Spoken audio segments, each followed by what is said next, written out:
Hello दोस्तों, आप सभी लोगों का एग्ज़ाम सोच चैनल पर बहुत बहुत स्वागत है। एक ऐसी सोच जो आपका सिलेक्शन करा दे। यदि आप किसी भी एग्ज़ाम की तैयारी कर रहे हैं तो उसमें अगर प्रॉफिट एंड लॉस का चैप्टर इंक्लूड है तो आपके लिए बहुत ही इम्पोर्टेंट यह वीडियो होने वाला है। अपना प्रॉफिट एंड लॉस की नेक्स्ट सीरीज या नेक्स्ट वीडियो ये जो बना रहे हैं, आपको ये पार्ट बाई पार्ट पूरा का पूरा चैप्टर मिल जाएगा। और इसके जो अगले क्वेश्चन हैं वह हम आपको करवा रहे हैं, जिससे कि कुछ सिंपल क्वेश्चन भी ले रहे हैं और बहुत ही अच्छे अच्छे क्वेश्चन भी करवाएंगे, जिससे कि आप किसी भी एग्ज़ाम की तैयारी करो आपको कोई भी दिक्कत ना आए। ठीक है, तो इसमें नेक्स्ट क्वेश्चन देखते हैं। बहुत ही अच्छा क्वेश्चन है और अभी तक यहाँ पर हम 2 वीडियो बना चुके हैं। ये आपका तीसरा पार्ट है। यदि आपने नहीं देखा हो तो पहले उन वीडियो को देख लें। ठीक है, तो अगला क्वेश्चन पढ़ते हैं। क्वेश्चन आपका कह रहा है कि एक दुकानदार अपने वस्तु को 12% के लाभ पर बेच देता है। एक कोई दुकानदार है, वो अपनी वस्तु को 12% के लाभ पर बेच देता है।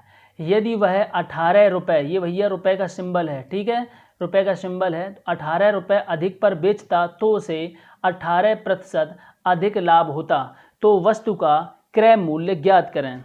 तो भाई यहाँ पर देखिए, कोई दुकानदार है कि अपनी वस्तु को कितने प्रतिशत के लाभ पर बेच रहा है, 12% के लाभ पर बेच रहा है। क्वेश्चन कहता है यदि वह 18 रुपये अधिक पर बेचता तो उसे 18% का लाभ होता। कितने का होता? 18% का लाभ होता। तो एक्चुअली में इसको जो लाभ होता वो बताइए कितने का होता है? 6% का। कितने का होता है? 6% का। और क्वेश्चन कह रहा है कि भाई 6% का नहीं, कितने का होगा? 18 रुपये का। कितने का होगा? 18 का। तो यहाँ पर बताइए, तो वस्तु का क्रय मूल्य ज्ञात करें। तो वस्तु का क्या बताना है? क्रय मूल्य ज्ञात करना है। तो यहाँ पर वस्तु का क्रय मूल्य, तो भाई 1% की वैल्यू हम निकाल लेते हैं। 1% की वैल्यू कितनी होगी? 6 तिया 18। तो 1% बराबर 3 है, तो 100% बराबर कितना आएगा? 300। कितना आएगा? 300। कितना आएगा? 300। ठीक है, तो किसी भी वस्तु का जो सीपी होता है वो आपका कैसे होता है? 100% होता है। ठीक है, नेक्स्ट क्वेश्चन देखते हैं। नेक्स्ट क्वेश्चन करते हैं। बहुत ही अच्छे क्वेश्चन हैं और सभी प्रकार के हम यहाँ पर आपको क्वेश्चन कराने की कोशिश कर रहे हैं, जिससे कि आपको किसी भी क्वेश्चन में दिक्कत ना हो सके। ठीक है, अगला क्वेश्चन आपके लिए लेकर आए हैं। एक दुकानदार अपने वस्तु को 7% की हानि पर बेचता है। यदि वह इसे 64 रुपये अधिक मूल्य पर बेचता तो उसे 9% का लाभ होता। तो वस्तु का क्रय मूल्य ज्ञात करें। तो यहाँ पर हमने आपको बहुत सारे क्वेश्चन करवाए हैं। यदि आपको किसी क्वेश्चन में दिक्कत है तो पिछले वीडियो आप देख लें, तो आपको सारी चीज़ समझ में आ जाएगी।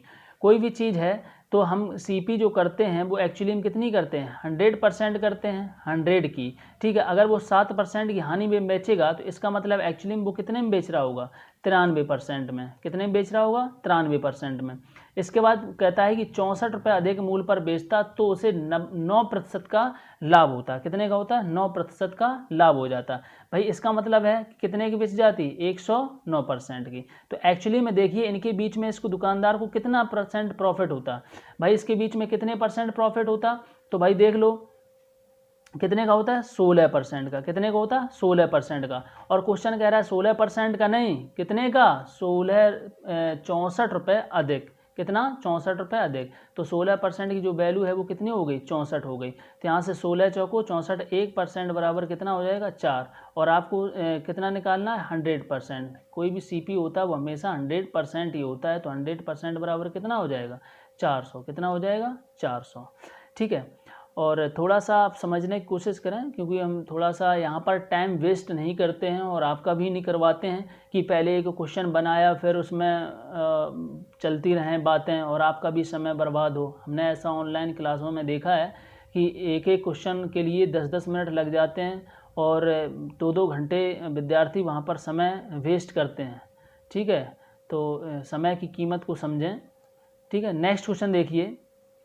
अगला क्वेश्चन है कि एक दुकानदार अपनी वस्तु को 15% के लाभ पर बेचता है।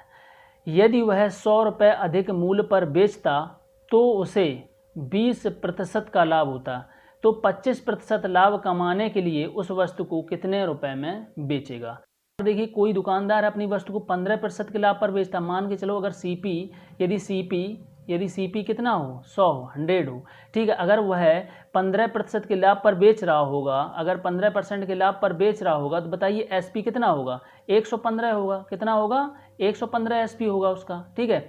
यदि वह 100 रुपये अधिक मूल्य पर बेचता तो उसे 20% का लाभ होता। 20% का मतलब क्या था, कितने की बेच जाती चीज़, 120 की, कितने की बेचती, 120 की। कब, जब 100 रुपये अधिक मूल्य पर बेचता तो 20% का लाभ होता, तो 25% लाभ कमाने के लिए उसे वस्तु को कितने रुपए में बेचेगा। तो भाई 25% यदि उसको लाभ कमाना है, एक्चुअली में 25%, तो 25% कमाने के लिए कितने में बेचे, 125 में बेचेगा। कितने में बेचेगा, 125 में। तो भाई देखो क्वेश्चन को फिर से समझ लेते हैं। यहाँ पर कह रहा है कि एक दुकानदार अपनी वस्तु को 15% के लाभ पर बेचता है, तो 15% का मतलब 115। 100 रुपये अधिक मूल्य पर बेचता तो उसे 20% का लाभ होता। तो भाई 20% का लाभ होता है, इसका मतलब है कि वस्तु 120 रुपये में बिच रही होती। तो यहाँ पर हम देख लेते हैं कि एक्चुअली में जो वस्तु है वो कितने रुपए अधिक में बिच रही है। बताइए कितने रुपए में अधिक में बिच रही है, क्योंकि इन दोनों के बीच की बात कर रहा है, 100 रुपये अधिक में, ठीक है। तो इनके बीच में बताइए कितने रुपए अधिक में बिच रही, 15 रुपये में, सॉरी 5 रुपये में, क्योंकि पहले 115 रुपये में बेच रहा था, अभी कितने में बेच रहा है, 120 रुपये में। तो कितने रुपए अधिक में बेच रहा है, 5 रुपये। कितने रुपए, 5 रुपये। क्वेश्चन कह रहा है भाई 5 रुपये नहीं, कितना, 100 रुपये। तो 5 पार्ट की वैल्यू कितनी हो गई, 100 हो गई। तो एक पार्ट की वैल्यू कितनी निकल जाएगी, 20। एक पार्ट की वैल्यू कितनी आ जाएगी, 20। तो भाई आपसे पूछा गया कि 25% लाभ कमाने के लिए उस वस्तु को कितने रुपए में बेचेगा। तो भाई 25% लाभ उसको कमाना है, तो 25% का मतलब है कि वस्तु को कितने में बेचे, 125 में, ठीक है। तो यहाँ से आपको एक पार्ट की वैल्यू मिल गई 20, एक पार्ट की आपको मिल गई 20, तो 125 पार्ट की वैल्यू कितनी हो जाएगी, यहाँ पर हम 20 का मल्टीप्लाई कर देंगे, तो 125 दूनी कितना हो जाएगा, 250, और एक है आपका 0। तो कितने रुपए के बेचेगा, कितने रुपए की वस्तु बेचे, 2500 रुपये की। कितने की बेचे, 2500 रुपये की। तो भाई नेक्स्ट क्वेश्चन करते हैं। बहुत ही अच्छे क्वेश्चन हैं, इंटरेस्टिंग क्वेश्चन मिलेंगे आपको, किसी भी क्वेश्चन को समझने में कोई भी दिक्कत नहीं होगी, ठीक है। नेक्स्ट क्वेश्चन करते हैं। अगला क्वेश्चन है कि एक दुकानदार अपनी वस्तु को 20% की हानि पर बेचता है। तो भाई अगर सीपी कितना क्या होता है, 100 सीपी टोटल आपका कितना होता है, 100% होता है। अगर 20% की हानि पर बेच रहा होगा तो इसका मतलब एसपी कितने की कर रहा होगा, 80 की। कितने की एसपी कर रहा होगा, 80 की। अगर मान के चलो कोई 100 रुपये की चीज़ लेके आया और वह 20% की हानि पर बेचेगा, तो एक्चुअली में एसपी कितने की होगी, 80 की होगी, ठीक है। अब देखिए यदि वह 100 रुपये अधिक मूल्य पर बेचता तो उसे 15% की हानि होती। तो 15% की क्या होती, हानि होती। तो 15% का मतलब है कितने की बेचेगी चीज़, 15% की हानि होती तो कितने की, 85 की। कितने की बेचेगी, 85 की। कब, जब 100 रुपये अधिक में बेचता। तो भाई देखो अभी यहाँ पर 80 की पहले बेच रहा था और अब 85 की बेच रहा है, इसका मतलब कितना अधिक में बेच रहा है, कितना अधिक में बेच रहा है, 5 में। क्वेश्चन कह रहा है 5 में नहीं, कितने में, 100 अधिक में बेच रहा है, 100 रुपये अधिक में बेच रहा है। तो भाई 5 पार्ट की वैल्यू कितनी हो गई, 100 हो गई। तो एक पार्ट की वैल्यू कितनी निकलेगी, 20। एक पार्ट की वैल्यू कितनी निकलेगी, 20। अब आगे देखिए आपसे कह रहा है कि 25% लाभ कमाने के लिए उसे कितने रुपए में बेचेगा, ठीक है। तो भाई 25% का लाभ यदि कमाना हो और हमारी वस्तु यदि 100 रुपये की है, तो 25% लाभ कमाने के लिए बताइए कितने की बेचना पड़ेगा, 125 की। कितने की बेचना पड़ेगा, 125 की। और यहाँ पर आपके एक पार्ट की वैल्यू आ गई कितनी, 20। तो 125 पार्ट की जो वैल्यू होगी वो कितनी आ जाएगी, 2500, ठीक है। कितनी आ जाएगी, 25। इसका मल्टीप्लाई करेंगे तो आपको मिलेगा 2500 रुपये। नेक्स्ट क्वेश्चन देखिए, बहुत ही अच्छे क्वेश्चन हैं और किसी भी क्वेश्चन में आपको कोई भी दिक्कत नहीं होगी, ठीक है। क्वेश्चन को पढ़िए, जैसे जैसे क्वेश्चन बोलता जा रहा हो, जैसे जैसे कहता जा रहा हो, आपको वही काम करने होते हैं। अगला नेक्स्ट क्वेश्चन देखते हैं। अगला क्वेश्चन है, ए 20% के लाभ पर, ए जो है वो 20% के लाभ पर एक वस्तु को बी को बेचा। किसको बेचा, बी को। बी ने 25% के लाभ पर सी को बेचा। यदि सी का क्रय मूल्य 225 रुपये हो तो ए का क्रय मूल्य बताएं। तो भाई बहुत अच्छे समझते हैं क्वेश्चन को।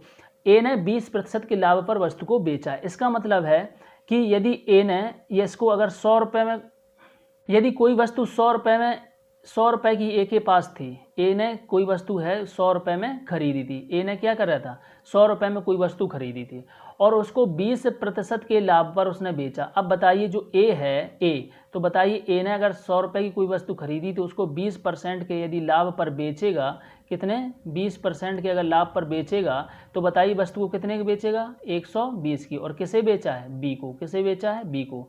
ठीक है, अब बी को बेचा है। अब बी कह रहा है कि बी ने 25% के लाभ पर सी को बेचा। तो एक्चुअली में बी के लिए यह क्या होगा सीपी होगा, ये बी के लिए क्या होगा सीपी होगा।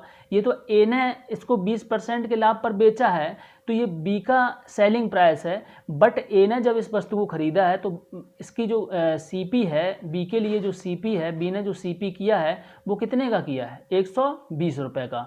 अब इसको 25% के लाभ पर बेच रहा है तो भैया 120 का क्या करेंगे आप 120 का आप क्या करेंगे 25% निकालेंगे। तो जब 25% निकालेंगे तो 25 चौको 100, 4 से काटेंगे 4 तिया 12, कितना निकलेगा 30 रुपये। तो जब भी इसको 25% के लाभ पर बेचेगा तो इसको कितना प्रॉफिट हो जाएगा 30 रुपये का। कितना हो जाएगा 30 रुपये का। तो ये जो है वो कितने का बेचेगा 150 रुपये की। किसको बेच रहा है सी को। तो यह सी को 25% के लाभ पर बी बेच देगा तो कितने की बेचेगी वस्तु 150 रुपये की। ठीक है, अब देखो ये जो सी के लिए है एक्चुअली में सी का यह क्या है क्रय मूल्य है। सी का क्या है क्रय मूल्य है और क्वेश्चन कह रहा है कि सी का जो क्रय मूल्य है वो 225 रुपये है। कितना है 225 रुपये। तो यहाँ पर क्वेश्चन है भाई 150 रुपये की सी ने वस्तु नहीं खरीदी, कितने की खरीदी है 225 रुपये की।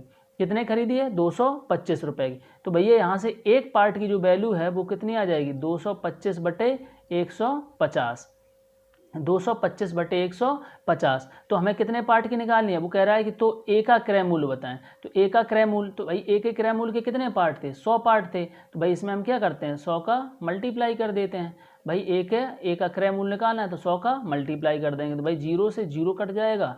ठीक है, और 5 से काट देंगे तो 5 तिया 15 और 5 दूनी 10। ठीक है, और इसको 3 से काट लेते हैं तो 3 सत्ते 21 और 3 पचे 15। तो 75 दूनी 150, कितना आ जाएगा 75 दूनी 150। तो एक्चुअली में जो ए के द्वारा वस्तु जो खरीदी गई थी तो ए ने वस्तु को कितने रुपए में खरीदा था 150 रुपये में खरीदा। कितने में खरीदा था 150 रुपये में। ठीक है, तो इसका नेक्स्ट क्वेश्चन देखते हैं और यह क्वेश्चन आपको बहुत ही अच्छे से समझ में आ चुका होगा। जैसे कि यहाँ पर इसी क्वेश्चन में यहाँ पर बी को 25 पर बी ने चलो ठीक है, वो कुछ चीज़ें हैं जो हम आपको नेक्स्ट उसमें बता देंगे। ठीक है, अभी ये क्वेश्चन अच्छे समझ में आ गया हो, यदि नहीं आया हो तो इसको दोबारा से देख सकते हो। ठीक है, अगला क्वेश्चन करते हैं भाई। अगला क्वेश्चन जो है वह दिया गया है। अगला क्वेश्चन है कि 33 मीटर, कितना भाई 33 मीटर। भाई देख लो अगला क्वेश्चन 33 मीटर कपड़ा बेचने पर एक दुकानदार को 11 मीटर कपड़े के विक्रय मूल्य, किसके विक्रय मूल्य के बराबर लाभ होता है। भाई देखो यहाँ पर बहुत से लोग ट्रिक लगाते हैं और ट्रिक लगा के इस क्वेश्चन को सॉल्व करने की कोशिश करते हैं, लेकिन क्या होता है कि फिर रखी की रखी रह जाती हैं। इसलिए क्वेश्चन को बहुत अच्छे से समझिए और फिर उसके बाद आप इसको सॉल्व करिएगा। तो इसका लाभ प्रतिशत ज्ञात करें। तो भाई देखो 33 मीटर कपड़ा बेचने पर, तो सबसे पहले यहाँ पर बात करते हैं और 11 मीटर कपड़े के विक्रय मूल्य के बराबर लाभ होता है। तो भाई देखो इसको सिंपल तरीके से हम करेंगे। तो यहाँ पर क्वेश्चन कह रहा है कि 33 मीटर कपड़ा बेचने पर, यहाँ पर क्या लिखेंगे 33 मीटर कपड़ा बेचने पर। तो 33 मीटर ठीक है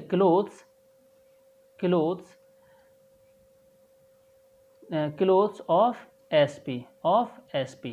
ठीक है, इतना करने पर उसको क्या होता है 11 मीटर कपड़े के जो होता है वो प्रॉफिट होता है किस पे विक्रय मूल्य पर। क्या किस पे होता है विक्रय मूल्य पर होता है। क्या होता है भाई प्रॉफिट होता है। क्या होता है प्रॉफिट होता है किस पर विक्रय मूल्य पर।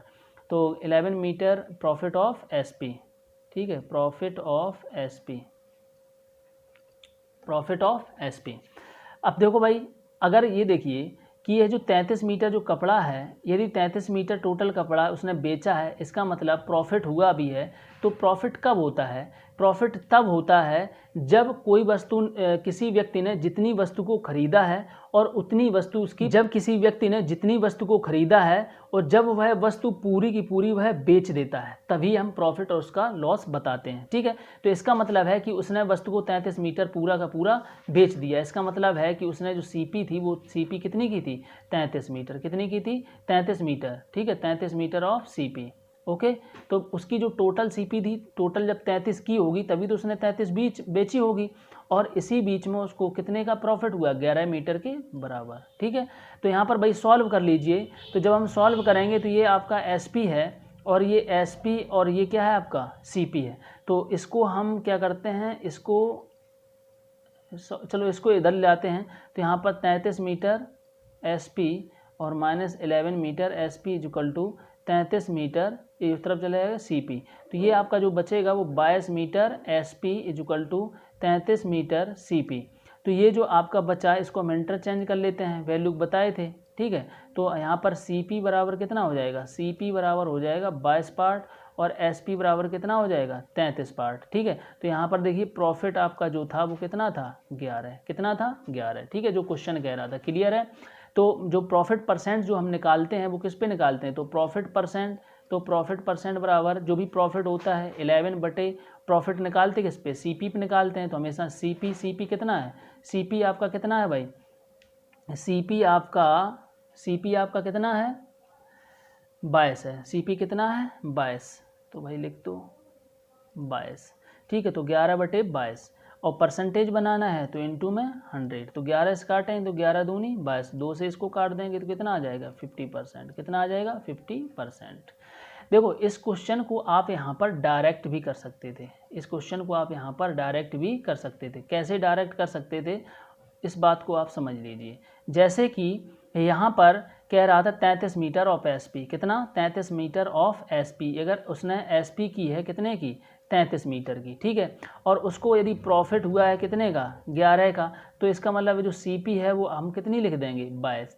बट ये जो चीज़ आप डायरेक्ट लिख देते, लेकिन फिर आप हर एक क्वेश्चन में डायरेक्ट नहीं लिख पाओगे। हर एक क्वेश्चन में डायरेक्ट नहीं लिख पाओगे, फिर आपको प्रॉब्लम होगी कि आप कहोगे देखो सीपी तो यहाँ भी 22 है और एसपी भी 33 है और प्रॉफिट भी 11 है। बट ये अगर आप समझ के करोगे तो आपको बेहतर तरीके से क्वेश्चन समझ में आ जाएगा।